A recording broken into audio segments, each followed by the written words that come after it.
Once I got that, I was like, oh, I needed to go through that to get to where I am so that I go One of the reasons here. why it's I just important needed to to take care of stay yourself, healthy. mind, body, and soul. Like it's what you feed yourself, you feed your mind, and all these Decision. things. And we're always one decision away from the next chapter of our lives. And when they Knowing say, without knowing that I was bigger than the stuff that I'm doing.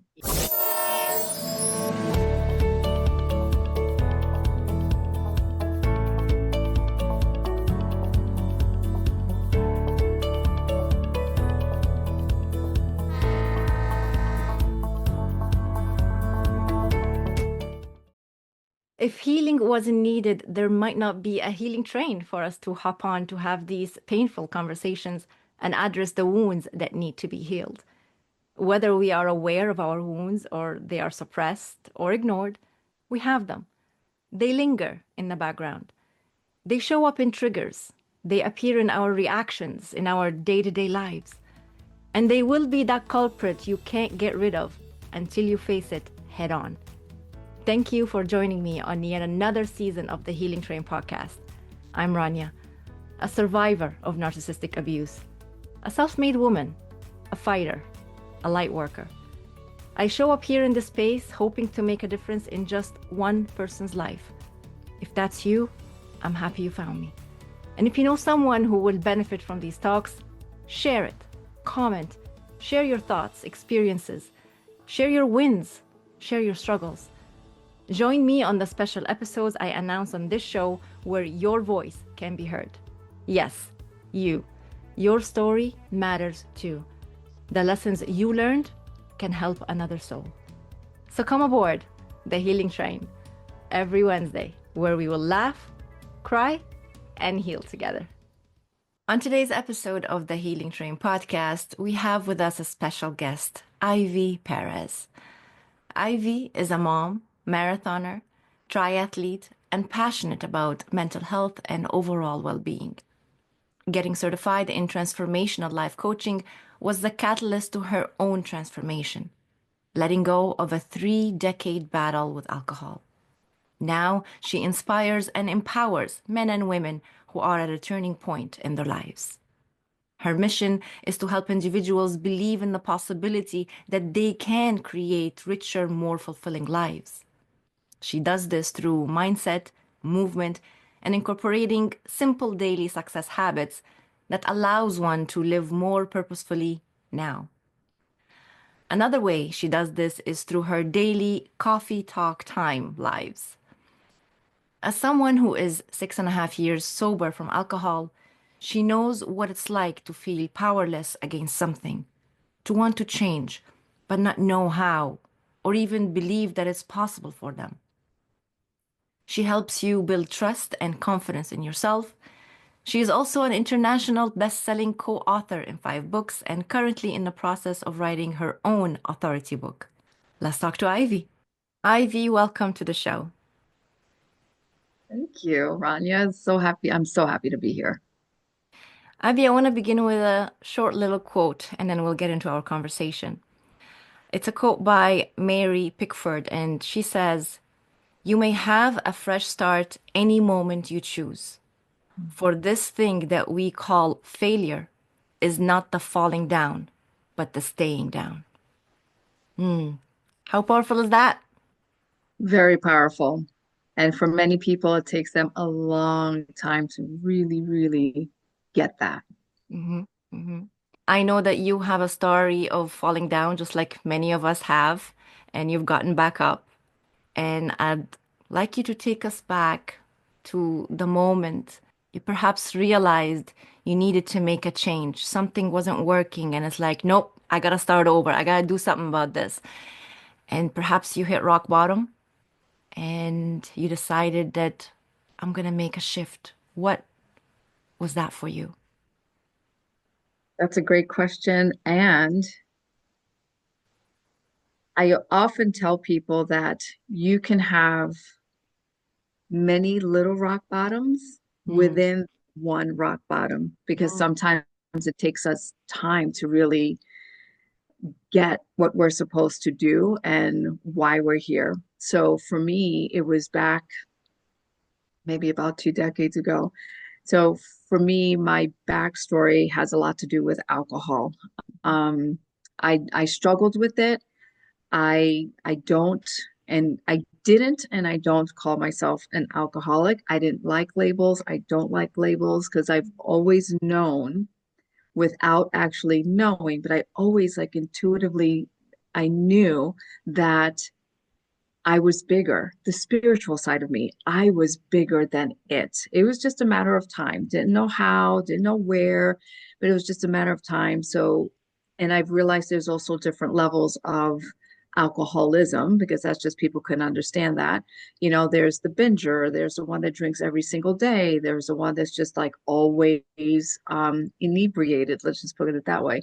For me, I was the binger. So, of course, that's even worse, I think, because when you take a lot in a short amount of time, you're actually doing a lot of damage to yourself. Mm. But it was in my mid 30s when it was basically the height of my drinking. It was, you know, of course, I always say, you know, at the beginning, it was fun. You're with friends. It's I'm a very social drinker, we socially, say. yes, it's very socially acceptable. And it like really started for me in college. And of course, in college, like everyone's having a good time and you're drinking. So I thought that was how you were to drink. You That was just the go norm. out. Exactly. You go out and you overindulge and you make silly errors, and the next day you're fine and everyone laughs about it and it's okay. Yeah. But then I realized, no, that it doesn't work that way. But it took me a long time to get there. But it was at this point when it it just got progressive. Mm. And I was putting myself in situations that were just they weren't healthy. I was drinking and driving and all the things. And I always used to say to myself, like, oh my God, I have angels around me. I have angels around me. I would wake up and say that. But then at one point, interestingly, I said, but one of these days, the angels are going to say, we can't help you anymore, Ivy. So we're going to take the reins off and let you figure it out. And I felt that. Like I really, really felt that. And that day came. So it was a, you know, a little fender bender, but it was at that time when I went to Catholic school from kindergarten to high school. I was the good kid, always got good grades, respected my elders, just all that. I was a good kid. Hmm. So here it is. I had this little dark side. I would drink a lot and partying and all the things. I got into this little fender bender and I was arrested.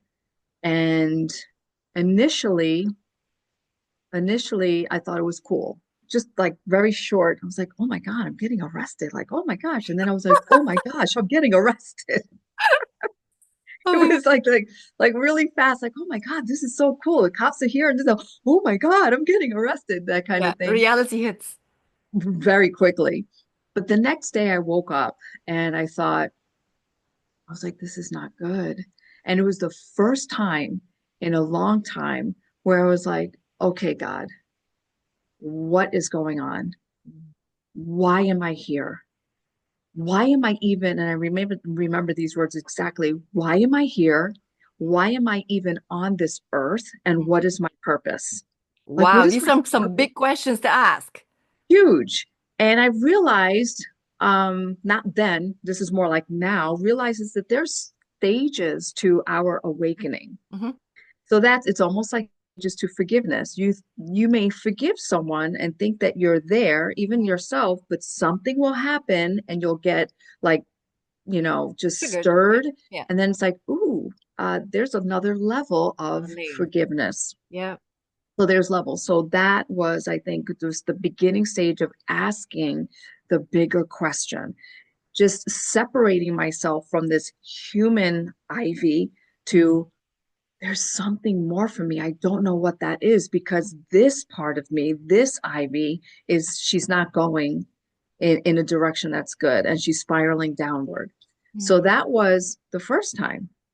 So for almost a year, about 11 months, I didn't drink and I was afraid. And of course, you know, whole thing with the system, you know, DUI, it was a very, very expensive lesson learned. Mm. Um, Did you You still know, I keep had your to go, license?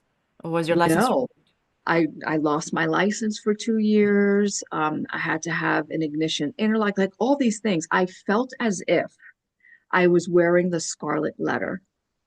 And many people remember that from when we were in grade school. I don't know if they have that book anymore that they have kids read, but I remember reading the Scarlet Letter and I felt that. I removed? felt that if anyone looked at me, they knew. It was as if I had a sign, you Yeah, know, yeah. and I felt like this dark cloud was following me for a while, for a long while. So I didn't drink for about 11 months. And then, of course, I thought, well, I can handle it. It's been 11 months. And of course, one led to two, and it's the same cycle all over again. Mm, And then there was another time, I think within a year's time, where I had an accident once again. So the first time was a little fender bender. The second time was just me.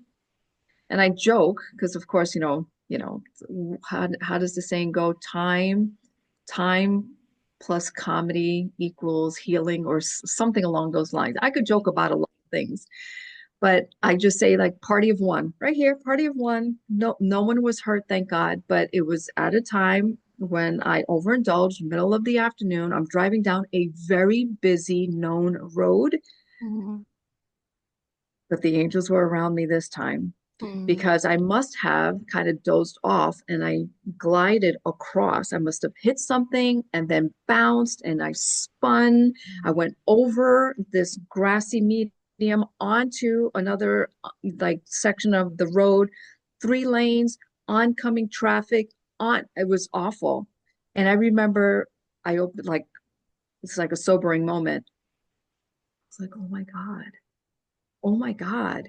So that was another point in which I was like, this is not good. Like something's got to change. mm, And I remember saying out loud for the first time to a friend of mine, I don't know why I do what I do. I mm, don't know why I drink the way I drink. I don't know why. And I think it was the first time that she even said to me, like, she saw a difference in me. I think I was so scared, mm, like, really, really scared. Like, I don't know why. Like, why? And it was at that point when I was like, okay, I need to figure out who am I? Like, who am I? And I went to Catholic school and I know a lot of things, but it was different. Like, I'm older now. I'm in my 30s. Like, who am I? Why am I here? Why am I doing this? So I wanted to understand me. And that's when I started delving into like personal development. mhm. And there was a gentleman that I came across, and he started talking about quantum physics and energy and all these things. And it was over my head, but at the same time, I'm like, I love this. Like it just made so much sense. Like I felt so pulled to learn more about it. Are we Now, I talking didn't about go Joe down the Dispenza? rabbit hole. Huh? Are you talking about Joe Dispenza or just someone different? No, his name is James Arthur Ray. Okay, no, I haven't heard of it. So yeah. So yeah, I followed him for quite some time and learned a lot through him. I didn't go down that journey, but it was A yet spark. another stage. It It was a was spark. absolutely a spark. It was yet another stage of awakening. Now it's like, oh, and I remember him saying, and I'm sure he's not the first one to say this, where if you were to ask a theologian, Mm, what created the universe? mm, The theologian would say God. God created the universe, always was, never, always will be, never can be created or destroyed. But if you were to go to a physicist and ask, what created the universe? Well, energy was, always will be kind of thing. And I was like, yeah. it was like, and I thought, okay, I think I know who I am. I think I know who I am. Like I truly am a spiritual being Hmm. having a human experience. Hmm. Like it was just kind of like I was being stirred. I was being stirred. So Mm, now fast forward, I'm still drinking. I'm still drinking. That didn't stop. So like if anyone is in this space, it takes time. There's stages to our awakening. There's stages to our awareness. There's stages to us realizing and recognizing, you know, who we are and why we're here. We may not get this is not like about enlightenment, but this is just really growing in our awareness. mm, And there was a lot of that happening in my life. Now that was in my 30s. Fast forward, now I'm in my 40s and I have my daughter. There's a whole lot of life in between, but I have my daughter. I didn't think I was going to have a child, did not. And but well, just a little backstory there. I was going into the military. Mind you, I was in my late 30s. I was going in the military. And a series of events happened. And of course, like Steve Jobs says, you can only connect the dots looking backwards. Hmm. So I was going down in this direction. People thought I was crazy. It was such a pull, I couldn't ignore it. But this was two times I tried. The first go around just didn't work out. And I remember calling my recruiter and I was sobbing because I was on a plane and I felt come over me. And I remember looking up. I wasn't thinking about it. I didn't think I was. Maybe subconsciously I was. And I was like, I'm not supposed to go in. So I called him crying, and he's younger. Mind you, I'm almost 40. He's in his 20s. He's like, why are you crying? And I said, because I don't have a plan B. Like I sold everything, my car, I got out of the apartment I was leasing, everything. Mm. And I was like, okay. So that didn't happen. I stayed with friends for a little while. Now I come back. This was Arizona, moving back east to New York. So now I'm back home and I feel the pull to go in again. And now I think, all right, this is crazy, but I can't ignore it. Like it was so strong. Yeah. And people were like, what are you doing? I go, I don't know. I don't know. I'm being pulled. I just gotta go. And it was one of those like, what is going on? Well, I go through the process, and this time it's a little different. Now I'm interviewing with captains. Maybe because I'm older, I have no idea. So this one gentleman says to me, he says, you know what? I'll let you come in. We'll accept you. And Hmm. he says, but if you quit, because we don't look too kindly on people who quit. He goes, Ooh, I there's will a blackball challenge. you. Yeah, yeah. He goes, I will blackball you from the military. And I was like, okay. But this is what came out of my mouth. You know how some things come out and you're like, Yeah, yeah. You don't know where, how did I where say did that? that Where did come that come from? from? So I said to him, I said, I'm ready to go in 100%. I said, and the only reason I would not would be something completely out of my control that takes me out of it. Why I said that, I do not know. Well, 2 months later, because I was going through the physical Yeah, the stage of process. prior to going in, and I was diagnosed with breast cancer. So I'm like, oh, okay, well, that's not going to happen. So of course, I called my recruiter number two, and I told him, and he understood, and so I didn't go in. But then, going through that process, or I call it the journey, it was a journey. The doctor had asked me if I ever wanted children. And I'm like, no. And he was like, okay. He goes, because if you did, you would need to have a child now, because if, whatever, he gave me all this stuff. So now the seed is planted. And I was like, and I thought about it. I was like, well, I don't want to grow old without having a family. I didn't think I wanted one. Yeah. And then I got pregnant. It wasn't planned. It wasn't planned, but I got pregnant and then I knew. So my husband was the father of my child. When it happened, I thought, this is just a blessing. And he was with me every single step of the way during that cancer journey. Mm. Every step. I was like, how can I not? How can I not have a family with this man? Mm. And so here I am with a child. So getting back to here's another level. When she was born, when she was an infant, I thought to myself, oh God, just give me 6 years. Actually, initially, I thought she was going to be the reason I stopped drinking. I still was drinking, Mm. and she wasn't. And she wasn't. And it saddened me. Like it really hurt my soul. Like Mm. I thought, oh my God. Like here you have people that say, my children are my why and is my why. And I thought that she would be the reason why. And she wasn't. I was still drinking. And I was like, And I was like, I was hurt by that. I was really hurt by that. And so, but I said, and I don't think it had to do with drinking. I think it had to do with just figuring out my life. I was like, God, just give me 6 years. Just Mm. give me 6 years. Well, fast forward 6 years later. Now I had gone through a uh, transformational life coaching program. Mhm. Now, at that time, when it crossed my path, my daughter was 5. I thought, oh, this is great. I could become a life coach and I can help women and blah, blah, blah. And so I go through the process. And during this journey of this rigorous coaching program, one of the things that was really big for me was becoming a triathlete. Nothing brought up about drinking, stopping drinking, nothing. I was like, oh, I would love to become a triathlete. And I talked about that a lot in, a lot of the processes that we did. So I I finished the certification. I get certified. I'm still drinking, mind you. Mhm. And 2 months later, it was Memorial Weekend. I'll never forget. Now, in all this time, in these 20 plus years of drinking, around the time of the DUI, the first, not the first and only time, Yeah. the during that time, I remember there was a lot of it was so, if anyone is in this space, it is so mentally exhausting. And if maybe people think about this with eating and any kind of addiction, it's like, okay, Ivy, you're going to go here and there's going to be alcohol. So don't have this and don't do this. And, look at the clock and, wait 15 minutes. And this is all in my head going.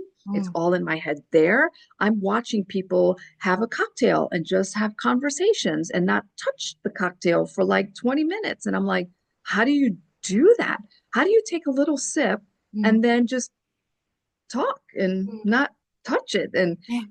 one sip for them, it's like I'm on my third drink by that time, kind of thing. And so it was exhausting. So here it is. I go to a friend's house, same thing. Now it's like 10 years later. And I'm thinking to myself, okay, it's Memorial Weekend. There's going to be alcohol. Just whatever you do, just wait at least an hour before you have anything. And if you do have anything, just have a beer and don't have anything hard. Da, da, da, da, da, da. Soon as I get there, within 5 minutes, hey, Ivy's here. You want a beer? Want a Okay. drink? Uh-huh. Okay. So I had a good time. The good thing is I was the happy-go-lucky person, and I'm always smiling and have a good time. So, but I imbibed enough that I couldn't go home. I couldn't drive. So I stayed over at my friend's house. And I remember waking up and I'm like, I'm done. I'm done. But this is 2 months after my transformational coaching program. So Mm. I went 8 months of going through this journey Yeah. of transforming myself from Yeah. the inside spiritually, not even realizing it. Not even because I'm going in, I just want to learn. Just teach me because I want to help other people and make all this You're money. And doing it intellectually. You were doing it it was all, intellectually. yes, but spiritually, oh, he was working on me It big was time. working. It was Oh, working in it the was background. working. So 2 months later, I wake up. Well, 2 months later, I wake up. At that time, 2 months after the certification, I woke up at my girlfriend's house and I was like, I'm done. I'm done. And I've said I was done a million times. I'm done. I can't do this anymore. My daughter was 6. And I think it was about a few weeks later when out of nowhere, I was like, oh, she's 6 years old. She's 6 years old. I asked for this. Mm. So I'm like, okay. And I knew at that moment when I said I was done, I felt it. I felt it. I can't explain it. I felt it. It was like every fiber of my being was like, we've been waiting for this moment. Yes. But You're immediately I'm giving me like, okay. goosebumps, by the way, while you're saying that. I'm really But getting it's all goosebumps. true. It's all true. It's like it's one of those things that's hard to put words on. You just feel it. You have And to I go through it. felt it. And I was like, it's done. Mm. Like it's Yeah. it's really done. And I remember a friend of mine, I was having this conversation with her, and she said, God took the taste away from you. And I'm like, oh, Mm. that's good. Mm. Because anytime in the past, and for anyone who has any addiction, there's a triggering Hmm. things that someone will say. Maybe it's a commercial, and you're like, Hmm. oh, that kind of thing. Yeah. So it didn't matter for me. It could be a sunny day. Oh, I feel like a wine spritzer today. It could be storming out. Oh, this is like I just feel like I don't know, maybe like a I don't know, whiskey or something. And Yeah. it didn't matter. It was a mood thing for me Yeah. that made me feel even better than what I was feeling. And so at that time, like I wasn't triggered by it anymore. I could talk about it. I Hmm. could watch a commercial about alcohol and not be triggered by it. I could go to a friend's house and the same friends that I drank with, they Hmm. can offer me something. I'm like, no, thanks. Not feel it, not feel pulled by it, not crave, nothing. Gone, gone. And for a long while, probably a few years, I'm like, I would say, I'm still blown away. I'm still blown away. But now I don't say that anymore because I know exactly what was happening. I know exactly. But I also know that my drinking led to the breast cancer. I truly feel that. My Hmm. drinking led to that point, and I believe it caused that. That's one aspect of, Right. having cancer, because of, all of it. But I truly felt that it led me to the cancer, that led me to having my child, that led me to going through the coaching program, that led me to finally saying no, to led me to realizing that there's more to life, that led me to, having this thought about the triathlon came up in, my head. And I was like, huh, like, can I? A brief stop at a station. Most of us are healing from something. And on the Healing Train podcast, I hold space for you to heal with me. Healing from being conditioned. Now, there's a topic I want to discuss on the show, and I invite you to be on it. Share your story, share your experience, share the moment when you have lifted the blindfold and you realized, I've been conditioned. What has been the effects on your life from being conditioned? What are you doing about it now? I invite you to be part of this movement, part of this healing, healing from our conditioning. Click the link in the comment section and follow the instructions. Your voice will be heard on this show, the Healing Train podcast. This show is proudly sponsored by Say It Out Loud GG, led by the inspiring Judith Diaz, an avid change maker and passionate advocate for speaking up and raising awareness. The Healing Train podcast is honored to have her support. Now let's get back to the show. For 2 years, I would look online for triathlon. So I was starting to think of it, and I would see things an hour away, 2 hours away. And I would say to myself, oh, that's too far. Oh my God. I'm not going to wake up 4 o'clock in the morning and drive and then do a try. I'm not going to do that. Mind you, I didn't know how to swim. I didn't own a bike. I couldn't do it anyway, but I would use distance as an excuse. Oh, I can't do that. Oh, that's too far. That would be cool, but that would be great. But, and then one day, this was the year when I said no more to alcohol. That was June 1st, 2018, December. I go online and I'm looking and I see a triathlon in my backyard, like 15 minutes from me. And I remember looking up and I go, are you kidding me? Are you kidding me? I was like, okay, I have to register because I've been looking. I've been saying I wanted to, but I've been using distance as an excuse. Well, God said, here you go, right in your backyard. What are you going to do about it now? So I said, okay. So I registered. Now, I didn't say anything for a few months because I Kept was it a like, oh, secret. I did, but I put it in my calendar. That was December. In March, I said, the training starts. Mm-hmm. So once March rolled around, I'm like, all right, Ivy, what are you going to do? I'm like, okay, let's start. What can I do? And this is what I tell them, do what you can with what you have. I'm like, what can I do? Well, I don't own a bike. I don't have a pool. I'm not even a member of, here's another thing. I don't even like the water.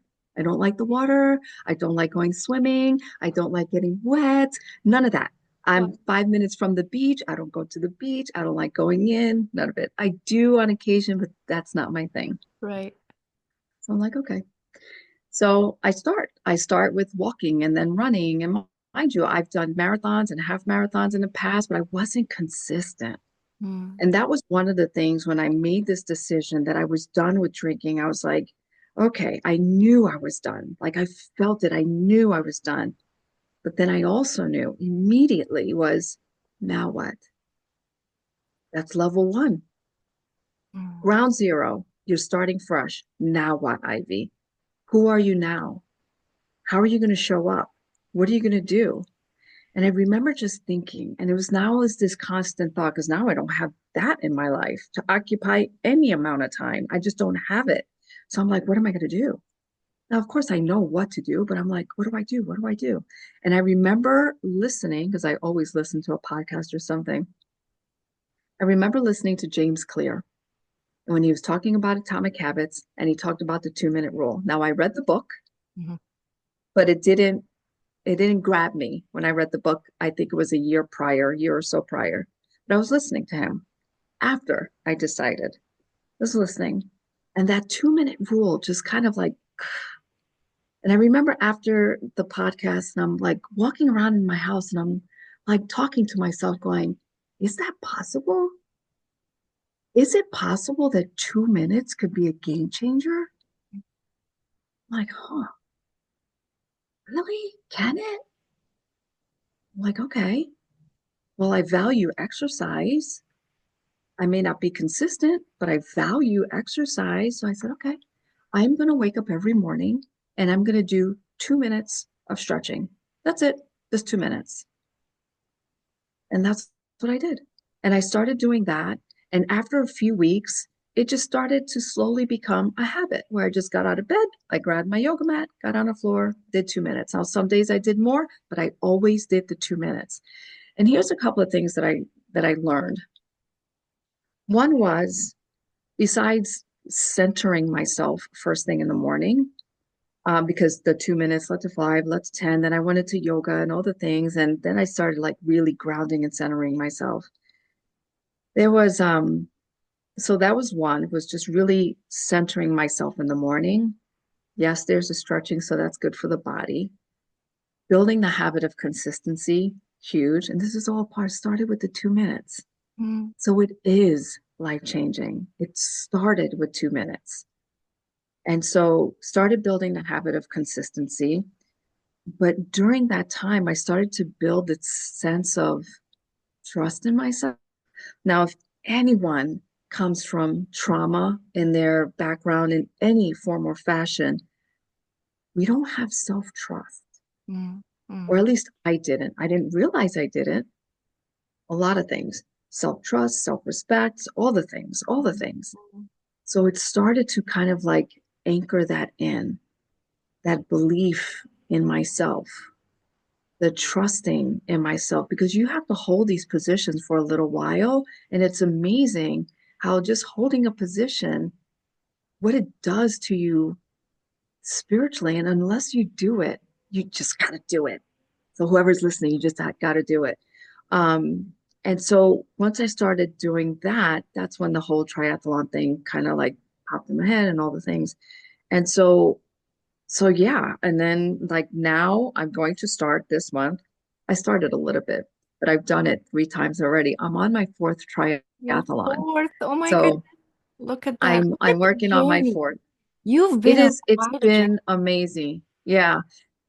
And from what you've been saying, when I'm listening to you, I'm just amazed at how you've been led and you've been guided Yes. the whole time. It's just that you weren't always paying attention. You did take the time to pause here and there when there was a loud sign. It's like, whoa, hello, right?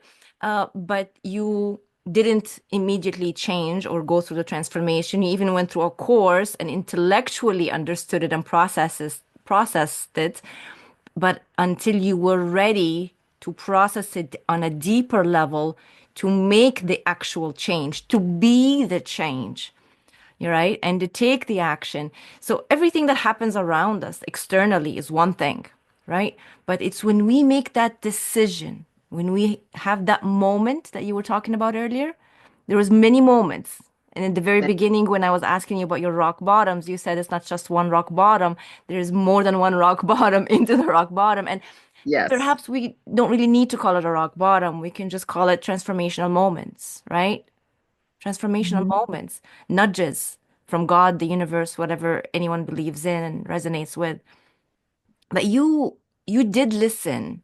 It's not that you weren't listening, just you needed I don't want to say harder lessons along the way, but everyone learns differently, right? Yes. Some Yes. people learn from the first time, some people learn from the 10th time, and some people never learn. True. Right? And Very that true. is okay because everyone is on their journey, whatever that looks like for the individual.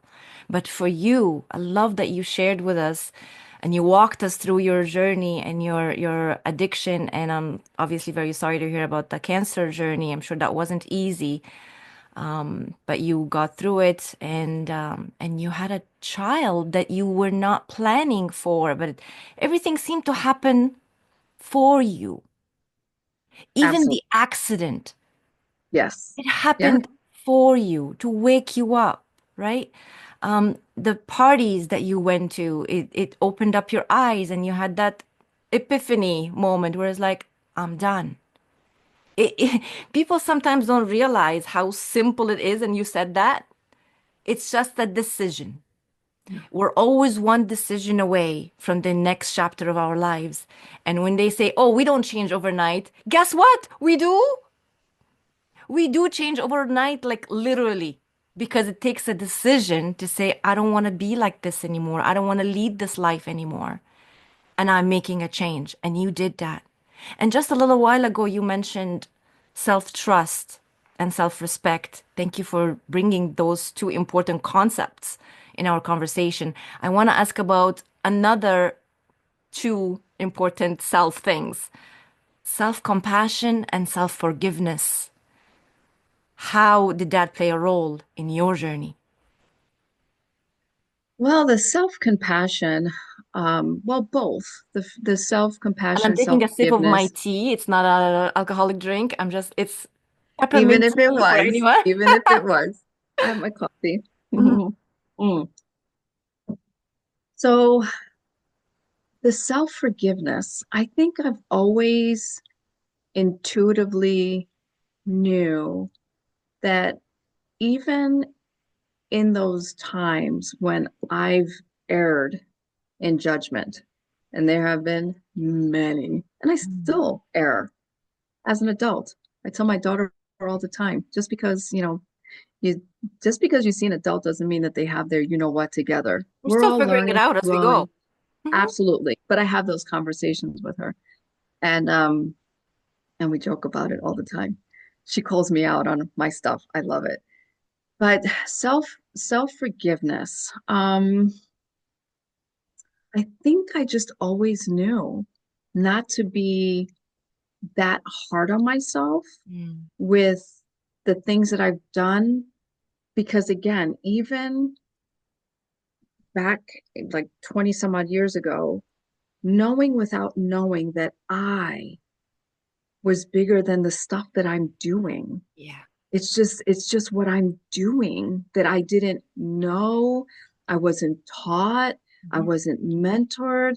I was like, I come from, my parents separated when I was little. And then so dad is gone and now mom is there. Mom is not there because she's always working. So I just was like navigating my childhood and my life by myself on my own. I Mm. didn't have conversations of if you're not sure of something, ask questions. I didn't know, so I never asked questions. I just kind of try to observe and Trial and do error. things.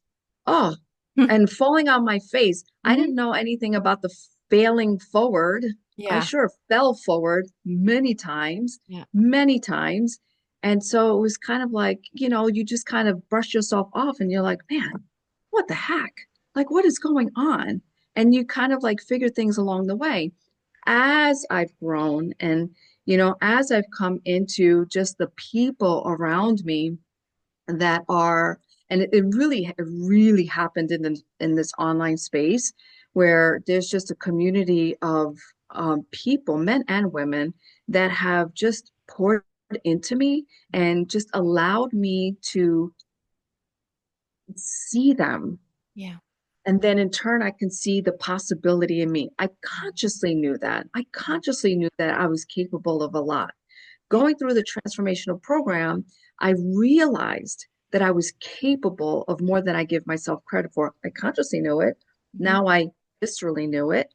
And Mhm. now it's like, now it's to taking action to do the things Yeah. to show what I'm capable of. And I'm in that spot right now. Yeah. That's where I am.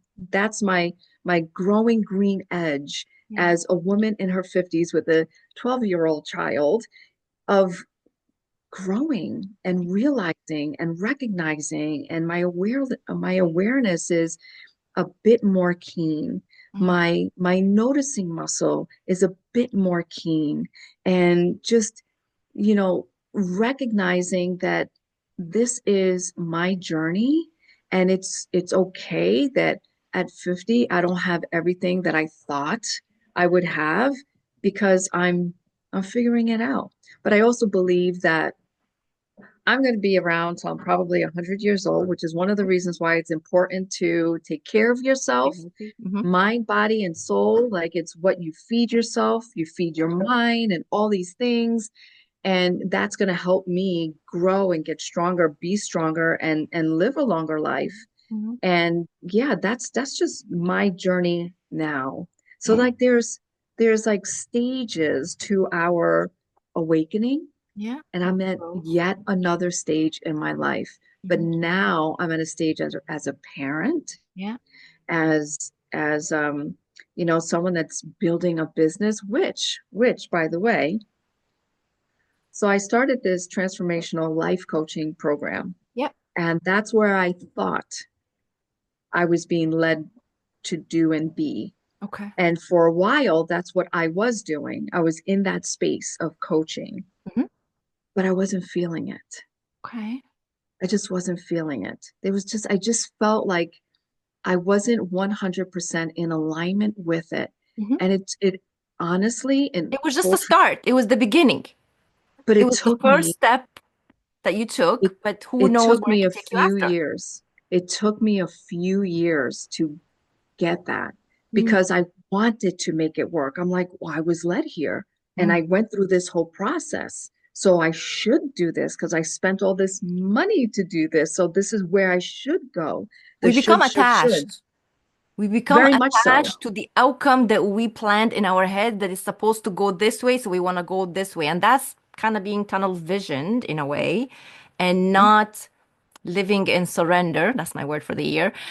In surrender with what the universe is leading us to, what we're really the path we're meant to be on.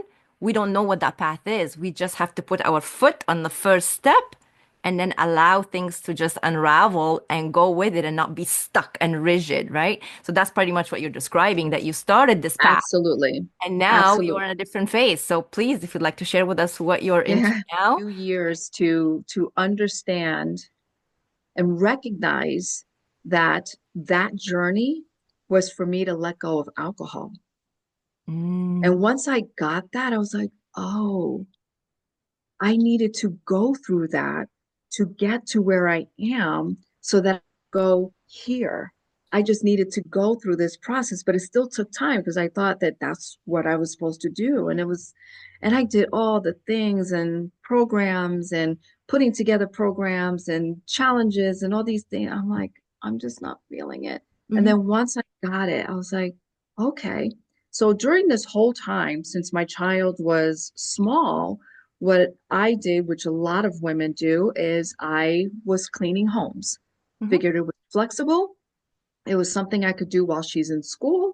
I could do that and didn't think anything much of it, just something on the side. I did that for years, but I didn't tell anybody. I didn't want anybody to know. And I'm just recently opening up about this mhm, because I was like embarrassed mhm, to say that I was cleaning houses because, you know, I'm just it was me, like I was more the intellectual, like Yeah. I, went to college and I got 2 degrees and I got this life coaching program and I'm all this and I'm reading and duh, duh, duh, duh. Yeah. You're And then I'm following the plan. yeah, but then I'm cleaning houses. Like that's for me at the time, not so much anymore. I thought, well, that doesn't take mental bandwidth. Well, it sure does take a lot of mental bandwidth, but now I've gotten to a point, and just last year, Rania, just last year, I embraced it. I was like, you know what? I'm good, really good at what I do.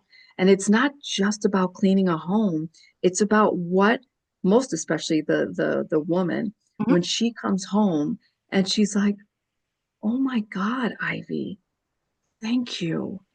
I've had comments and compliments of, "You make me feel good about my home after you leave." I'm like, "Oh," because I do these little extras, you Little know, small touches. small touches that make a huge Huge difference. difference. I care for your home as if I care for my home. So I really embraced that last year. And I'm like, I'm really good. And once I did that, I had one client that offered me a job. I had another client that offered me another job. And I'm like, oh, okay. Not only that, here's another thing. And I'm going all over the place. Money. Mhm. This is a huge subject, especially for women. Mhm. I was never taught about money.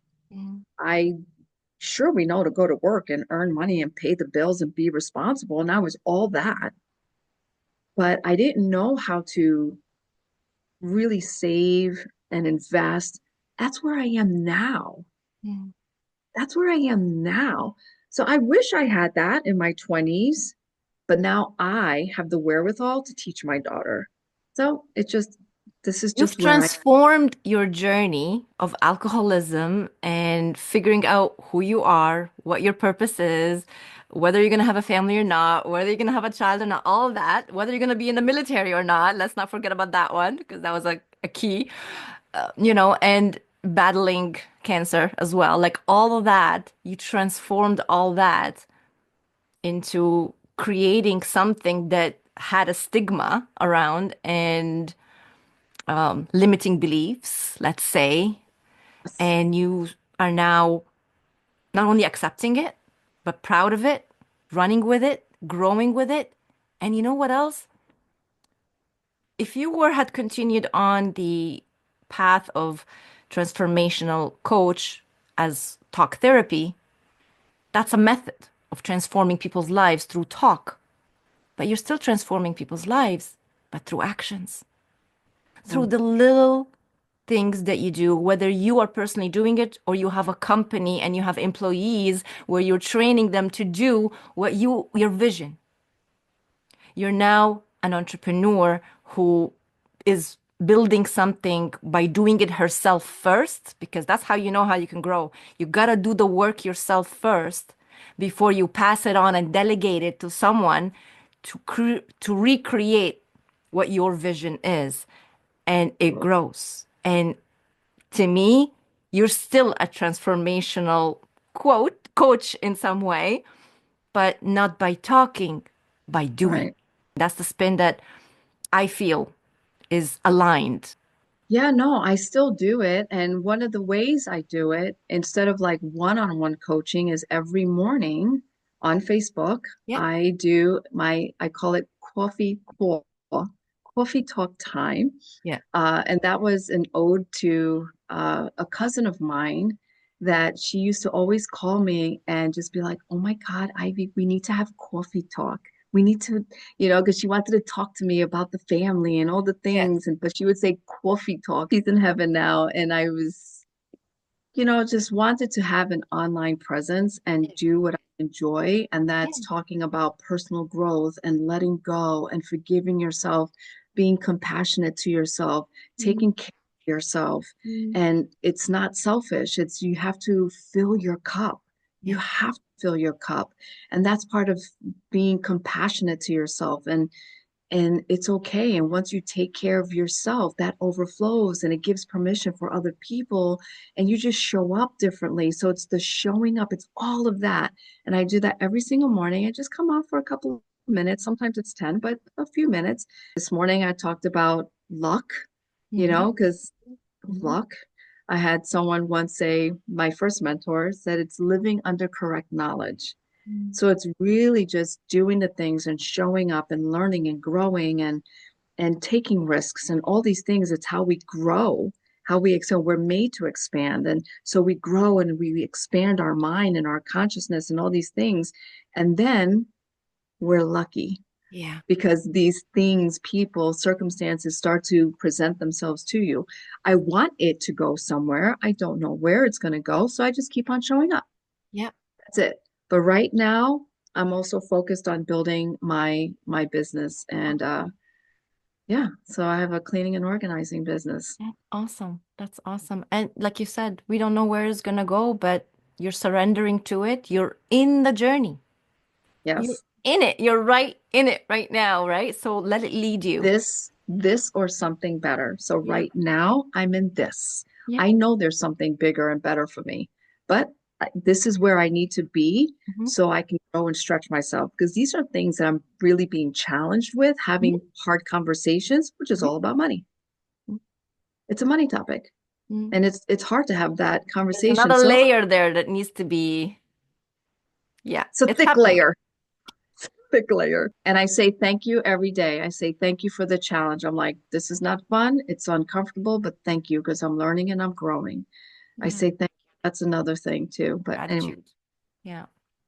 Ivy, it's been a wonderful conversation with you, and we can sit here it and went talk for fast. hours, and the time would pass. But before we go, I do want to ask your advice from someone who's been there, for someone who possibly feels trapped or feel that it's too late to start over. What is one powerful piece of advice that you can give someone to take the first step towards that their healing, their change, and to listen? Just one, huh? Just one powerful piece. I would say if it's just one thing, it would be to journal. Mm. Journaling is powerful. I know it's not easy for a lot of people, so there's different ways of doing it. Mhm. If you like to write, you can write.